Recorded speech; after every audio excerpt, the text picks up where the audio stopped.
साइमा बीबी, आप साइमा आप हैं यहाँ पे? अपना माइक ऑन कर। अस्सलाम वालेकुम, मेरी आवाज आ रही है?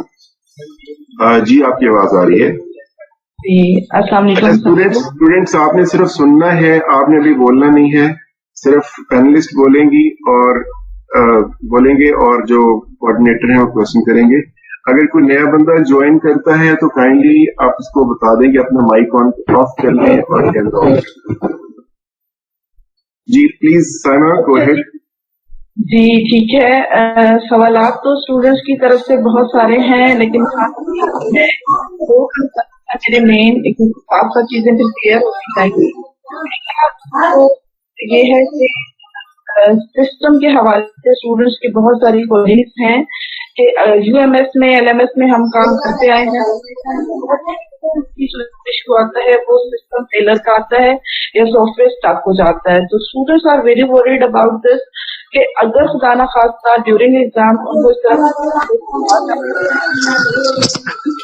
क्या इशू आ जाता है। अगर मैं अपने एरिया की बात करूं तो मेरे एरिया में अटक में बहुत सारे में से मेरे स्टूडेंट्स ऐसे हैं जो ऐसे एरिया में रहते हैं तो कनेक्टिविटी। जी मैडम, आपका क्वेश्चन समझ आ गया। Sorry I am interrupting you क्योंकि हमारे पास क्वेश्चंस काफी सारे हैं और टाइम हमारे पास शॉर्ट है। बट आप got your message, let me repeat it. आप जैसे कनेक्टिविटी इशू की बात कर रहे हैं कि ड्यूरिंग एग्जाम अगर किसी की कनेक्टिविटी का इशू हो जाता है फॉर एनी रीजन, राइट? अगर नहीं टाइमली सबमिट करा पाता तो क्या होगा उसका कि विल दैट एक्स्ट्रा टाइम। दूसरा जो मेरा कंसर्न है वो ये है कि हमारे बहुत सारे स्टूडेंट्स ऐसे भी हैं जो कि अपने पिछले सेमेस्टर के में कुछ कोर्सेज रिपीट कर रहे हैं। तो पेपर की पहले हम आपके क्वेश्चन 1 का आंसर ले लेते हैं, फिर क्वेश्चन 2 पे चलेंगे। जी तो I would request director IT sir कि आप इस पे थोड़ा बता दीजिए, या डायरेक्टर क्यूसी। बिस्मिल्लाहिर्रहमानिर्रहीम, अस्सलाम वालेकुम। मैं पहले आपको कुछ जनरल चीजें बता देता हूँ। मेरा ख्याल है कि मोस्ट ऑफ द क्वेश्चन जो आपके हैं इसी के अंदर कैटर हो जाएंगे। सबसे पहली बात यह है कि आपको एक लिंक दिया जाएगा जहां पर आप उसे यूआरएल में पेस्ट करेंगे तो आपके पास यूजर नेम और पासवर्ड का ऑप्शन आ जाएगा। वहां पर आपको जो आपके एलएमएस का यूजर नेम और पासवर्ड है वही यूजर नेम और पासवर्ड वहां पर आप एंटर करेंगे तो आपका वो लॉगिन ओपन हो जाएगा। उस इंटरफेस के अंदर आपको डिफरेंट चीजें नजर आ रही होंगी। सबसे पहले होगा आपकी डेट शीट होगी कि आप देख सकते हैं कि आपके कौन कौन से पेपर्स कैजुअल हैं। वो वहां से आप कंफर्म करके अगर उसके अंदर कोई डिस्क्रिपेंसी है तो आप कंट्रोलर एग्जामिनेशन को रिपोर्ट कर देंगे तो वो आपकी डिस्क्रिपेंसी वहां से प्रूव कर देंगे। दूसरा, हर पेपर के लिए आपका डेट और टाइम जो डेट शीट है वो अनाउंस की जाएगी। आपने उस डेट और टाइम के ऊपर ऑनलाइन आना है और देखना है आपका पेपर एग्जैक्टली उसी टाइम स्लॉट के अंदर अवेलेबल होगा। अगर आपका 10 से 12 बजे तक की स्लॉट है तो एग्जैक्टली 10 बजे पेपर आपके अकाउंट में आ जाएगा और जैसे ही 12 बजेंगे ऑटोमेटिकली वहां से गायब हो जाएगा। तो उस टाइम स्लॉट के दौरान ही आप लोगों ने उसको मैनेज करना है और सॉल्व करना है। हर एमसीक्यू को सॉल्व करने के लिए आपके पास 60 सेकंड है।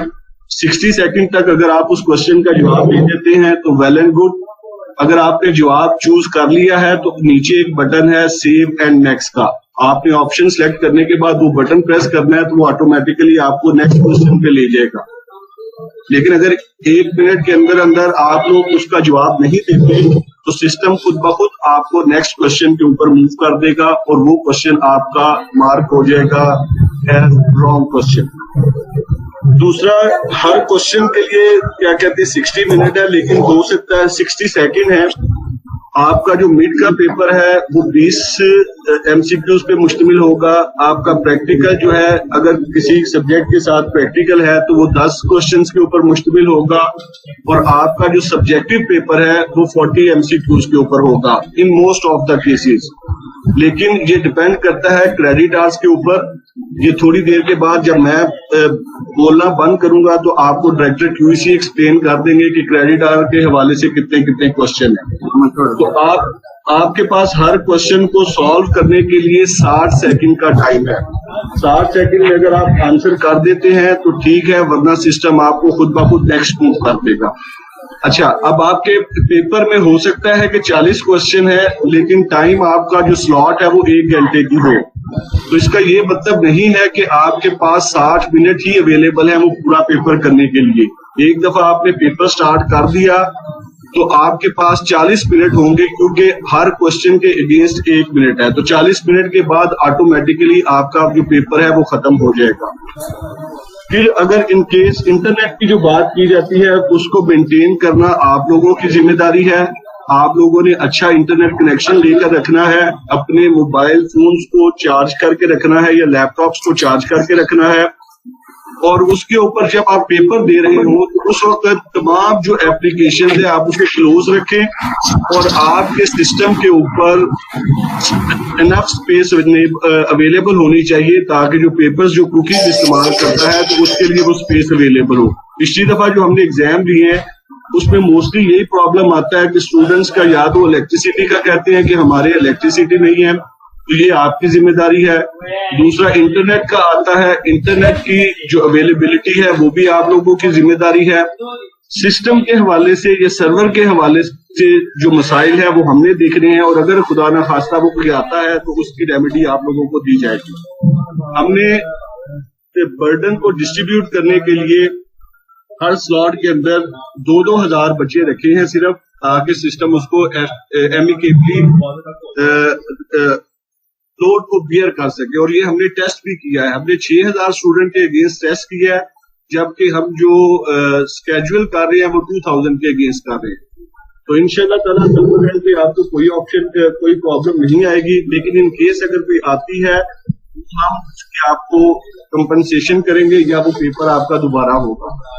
जहां तक बात है रिपीटर्स वगैरह की, तो वो आप लोगों को कहा गया था कि अपने अपने जितने भी कोर्स हैं वो एनरोल कर लें यूएमएस के ऊपर।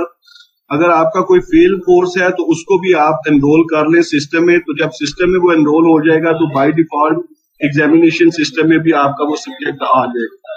लेकिन अगर आपका वो यूएमएस के ऊपर एनरोल नहीं होगा तो फिर वो आपका पेपर वहां पे आपको नजर नहीं आ रहा होगा। ऐसी तमाम क्वेरीज के लिए आप अपने कंट्रोलर एग्जामिनेशन से राब्ता कर सकते हैं। जी सर, हसन साहब प्लीज। बहुत शुक्रिया सोहेल साहब, thank you very much for this briefing. I think इसी तरह की एक ब्रीफिंग अगर हम डायरेक्टर क्यूसी साहब से भी ले लें ताकि बहुत सारे क्वेश्चन तो शायद इसी ब्रीफिंग में कवर हो जाएं, और उसके बाद फिर हम अपना क्वेश्चन सेशन शुरू करें। सर, बिस्मिल्लाहिर्रहमानिर्रहीम। डॉक्टर साहब बहुत शुक्रिया आपका। मेरी तरफ ना अजान की आवाज तो नहीं आ रही, शुरू हो गई है। अगर आप मुझे या तो 2 मिनट दे दें ताकि डिस्टर्ब ना हो लोग में। नहीं, अजान की आवाज हमें नहीं आ रही, आप देख लीजिए जैसे आप चाहें। चलिए मैं फिर एक्सप्लेन करता हूँ कि पहली बात तो ये है कि जो हमारा पेपर्स हैं वो 3 पोर्शन हैं उस पेपर के। एक प्रैक्टिकल पोर्शन है, एक मिड टर्म पोर्शन है और एक फाइनल टर्म पोर्शन है। जो प्रैक्टिकल पोर्शन है वो हम लोगों ने उसकी 2 ऑप्शंस टीचर को दी हुई थी। एक है एमसीक्यू बेस्ड ऑप्शन कि वो एमसीक्यूज बनाकर प्रैक्टिकल ले ले। दूसरी ऑप्शन ये है कि बहुत सारे टीचर्स ने वर्चुअल लैब के जरिए, यूट्यूब के जरिए, वीडियोस के जरिए बच्चों को प्रैक्टिकल करवाए हैं और सिखाए हैं। इस एतबार से टीचर के पास लिबर्टी है कि उसने प्रैक्टिकल जीसीआर के जरिए लेना है और कौन सा मोड वो अपनाना चाहता है उस पर हम छोड़ देते हैं।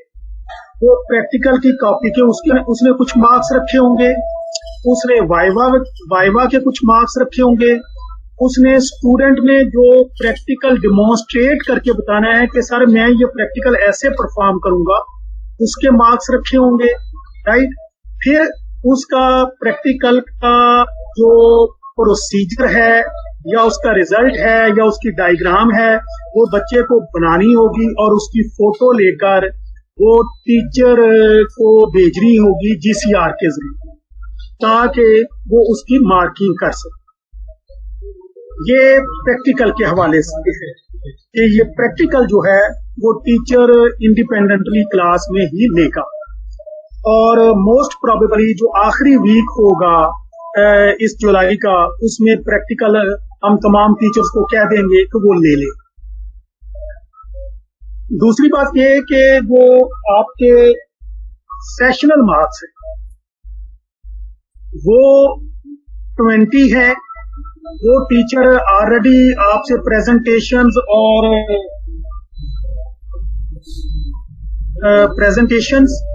और उसके हवाले से असाइनमेंट्स वगैरह वो सारी कर चुके हैं। वो उनके मार्क्स वो आपको आपकी परफॉर्मेंस बेस्ड जो होंगे वो दे देंगे।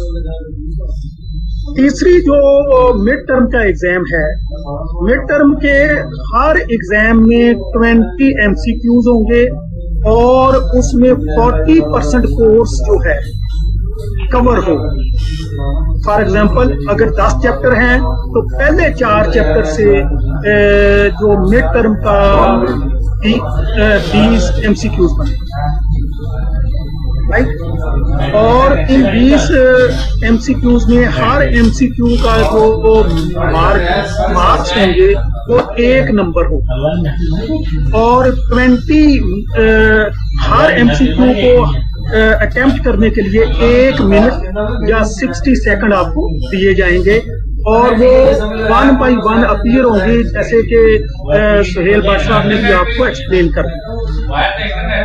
जो फाइनल टर्म का पेपर होगा वो जहां पर प्रैक्टिकल इन्वॉल्व नहीं है, ठीक है, वहां पर 40 MCQs होंगे और हर MCQ के मार्क्स जो होंगे 1.5 हो 1.5। इसी तरह अगर कोई पेपर 3+1 क्रेडिट आवर का है जिसमें 3 क्रेडिट आवर थ्योरी के हैं और 1 क्रेडिट आवर प्रैक्टिकल का है, तो ऐसी सूरत हाल में 30 जो हैं वो MCQs होंगे और 1.5 का 1 होगा, 45 नंबर आपके इस तरह MCQs में पूरे हो जाए। प्रैक्टिकल का मतलब मैंने एक्सप्लेन कर दिया है। इसी तरह जो क्रेडिट आवर की डिवीजन करके हमने अगर कहीं पे 2+1 का है तो वहां पर भी 30 MCQs होंगे फाइनल टर्म एग्जाम में, और हर एक के नंबर जो है वो 40 और 20 के एतबार से हम लगाएंगे। इसके अलावा जहां पर आपकी रिसर्च थीसिस या प्रोजेक्ट जो है इन्वॉल्व है, वो उसी तरीके से आपका वाइवा होगा जिस तरह आप देते थे। हो सकता है ये वाइवा हम ऑनलाइन लें, एक्सटर्नल टीचर का वो आपके प्रोजेक्ट को एनालाइज भी करेगा, इवेलुएट भी करेगा और आपकी उसी तरह मार्किंग करेगा।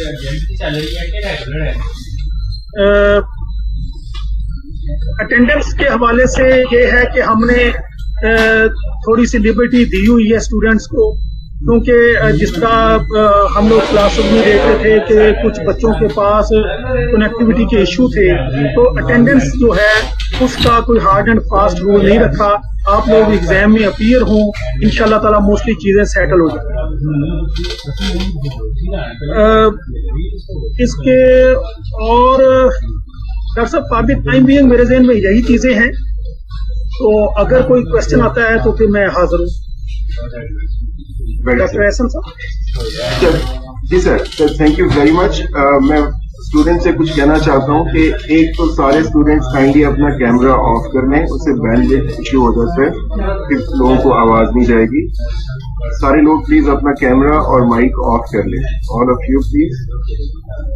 अहमद वकार, खालिदा अयूब अपना कैमरा ऑफ कर लें। तारिक नसीम अपना माइक ऑफ कर लें। अच्छा, दूसरी बात यह है कि for students, Tariq Naseem mike off कर लें। खालिदा अयूब, आपको मेरी आवाज आ रही है, आप काइंडली माइक ऑफ, अपना कैमरा ऑफ कर लें। दूसरी बात यह है स्टूडेंट्स कि ये एक मेजर सेशन है जिसमें हम ओवरऑल चीजों को आपके साथ शेयर कर लेंगे। इस सेशन के बाद